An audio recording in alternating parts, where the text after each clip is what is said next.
So again, I'm going to ask you to forgive me. My voice is still gone. I have not yet recovered from whatever ailment has taken me this week. But yeah, the draft's happening. Sounds cool. Let's talk about it. Hello and welcome to FCTR. I'm Hugh McQuaid, and today we are talking about the WWE Draft 2023. But before we dive into that, please hit subscribe, please like this video, please comment your thoughts down below, and I'll try and reply to every single one of them. So, it was announced on Friday. The draft is happening. Triple H announced it himself. We're getting a bit of a shake-up, which I think is good. I think is needed.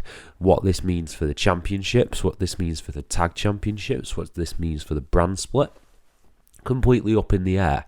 I want to see completely distinct rosters. If we're doing a draft, distinct rosters need to happen, because otherwise, what is the point?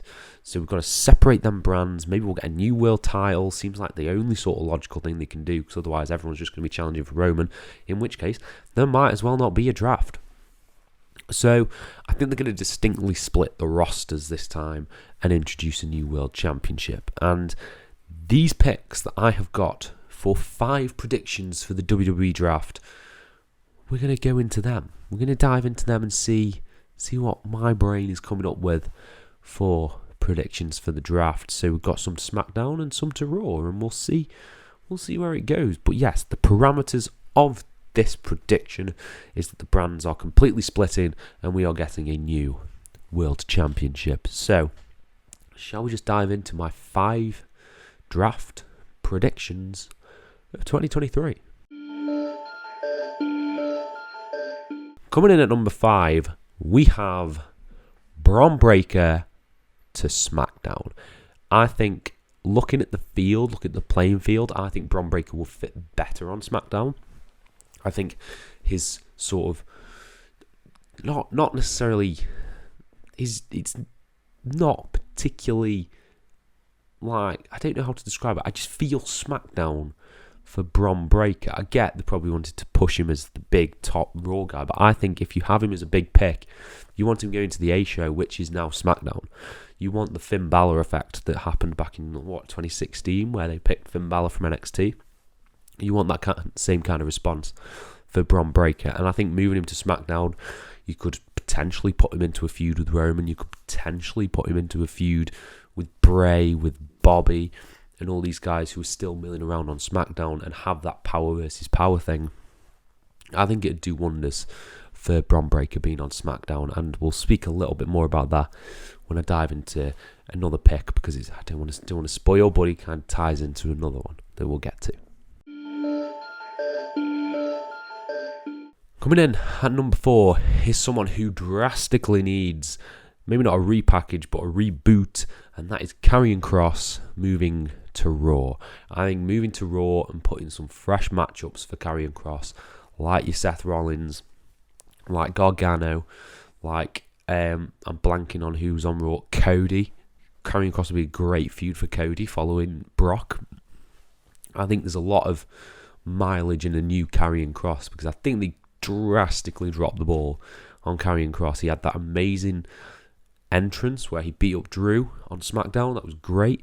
And now he's middling at that. Maybe a good mid-card championship run for Karrion Kross if they can just inject some heat and character into him. He just needs that one thing. You've got the presentation, then the bell rings, so you sort of need these work rate guys like your Rollins, like your Cody Rhodes, like your Garganos, to carry him through these matches and make him look good.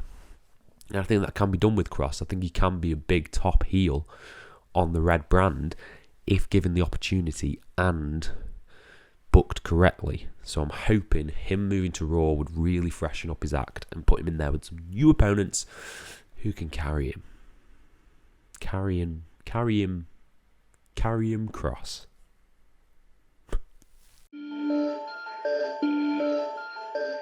Coming in at number 3, we have from NXT, Pretty Deadly to SmackDown. Talk about a perfect feud for Kevin Owens and Sami Zayn. Pretty Deadly, these egotistical jackasses. And I could just picture Kevin Owens' deadpan response to these guys. It'd just be so funny. I think both Zayn and Owens would work this feud masterfully. And let us not forget, Pretty Deadly are incredible in-ring workers. Some of their matches on NXT UK, fantastic. Some of their matches in NXT 2.0 New Black and Gold, I think they're a really charismatic act that can carry, a tag division. You can build the division around them, even if it's not a long reign for Owens and Zayn. Pretty Deadly are perfect to take the belt off them, and I think they are main roster ready. They are just bursting at the seams with main roster energy. And I think SmackDown's the best fit for them. Seeing them play off like the Viking Raiders would be hilarious. It'd just be so funny. I'm thinking of all the extra teams that you've got on SmackDown. Owens and Zayn, Viking Raiders. Who else? Wow. The tag scene in WWE, my God. Braun and Ricochet, I think that'd be really fun to see them go up against them.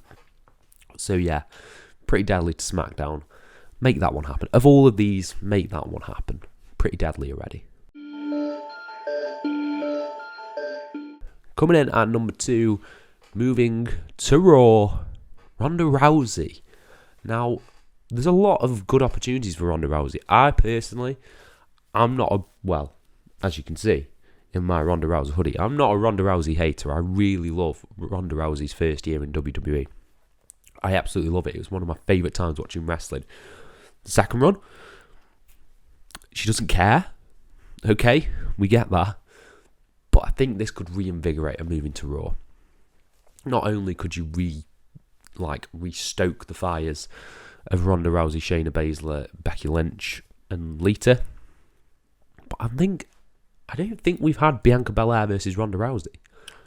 That to me seems like a fresh matchup. I get Rhea Ripley is a fresh matchup, but I think you could really do something with MMA fighter versus the EST of WWE and potentially do the title change there and have Ronda win.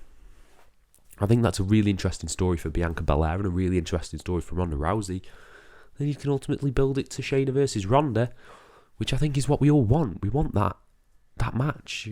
So her moving to Raw after she's exhausted Charlotte, she's exhausted her time with Shotzi and all these middling tag division people. Because obviously, if you're not in the world title scene, you've got to be in the tag division. That's the way the women's division works. So I think Ronda Rousey could really benefit from a move to Monday Night Raw's Doudrop as well. No, she's not Doudrop anymore. Piper Niven. My God. Rousey versus Piper Niven. There's your first feud. Book it. Let's move on. And coming in at number 1 for me, this is the main pick that I really think should happen. I genuinely, really, really want this to happen. I genuinely do. And it's kind of 2, but if you move one, you've got to move the other. Gunther and Imperium move to Raw.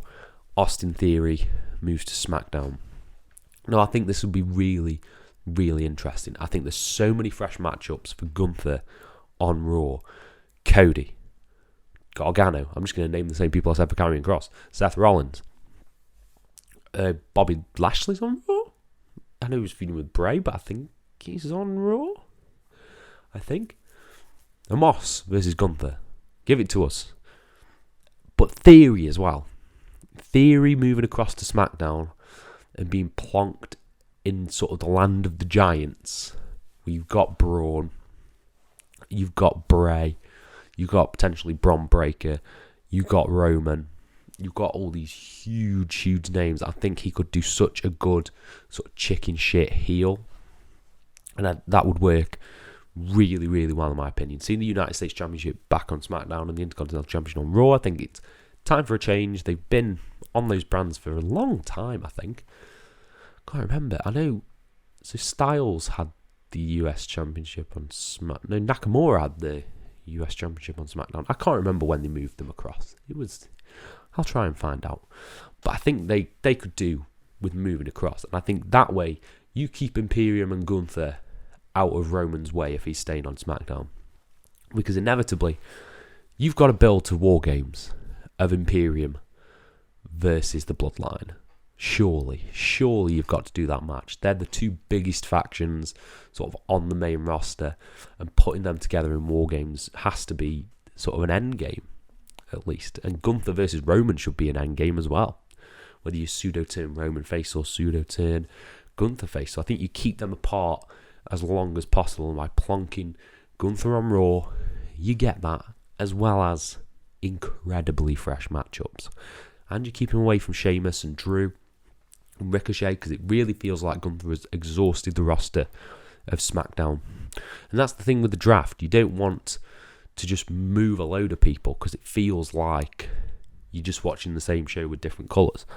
You want to move the key players. You don't want to move many, but if you move the key ones, you can get these really fresh matchups, which I hope I've done in this predictions video with Gunther and Theory. So yeah, those are my 5 predictions and hopes, really, for the WWE Draft 2023. Let me know what you guys think down in the comments below, and I'll try and apply to every single one of them. Thank you all ever so much for your support, and have a nice day.